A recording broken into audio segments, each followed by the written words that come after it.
Those who have watched him excel ahead of timetable on both the basketball court and the track may have already had a sense of just who Corey Miller was as an athlete.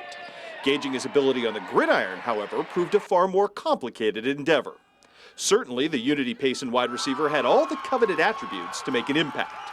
He looked the part at 6'2" with good speed and leaping ability, and he showed flashes of promise in a limited 18-catch window as a sophomore. Enough so to make even the casual football fan think that kid needs to see the football a lot more often. And therein lay the problem. The 2014 Mustangs had no one who could consistently get a football in Corey Miller's vicinity, and this year's version most certainly did.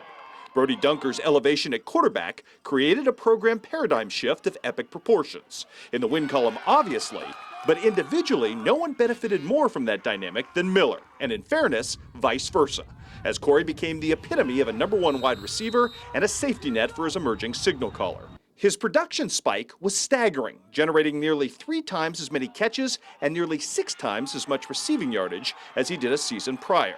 Corey Miller's numbers were right out of central casting for a first-team All-Stater, and he received those honors from the Illinois Coaches Association.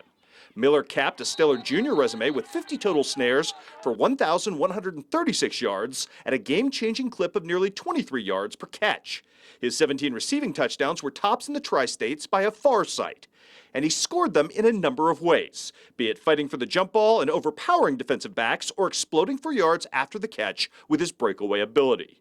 We were only half joking this fall when we quipped that the single most dangerous play in Western Illinois high school football was a simple Corey Miller slant pattern, because there was nothing simple about either staying in front of this kid or tackling him when he had the football in his hands. Scarier still, he's got another season to get stronger, better, and add to an already stellar resume that includes this nod as your 2015 KHQA Breakout Player of the Year.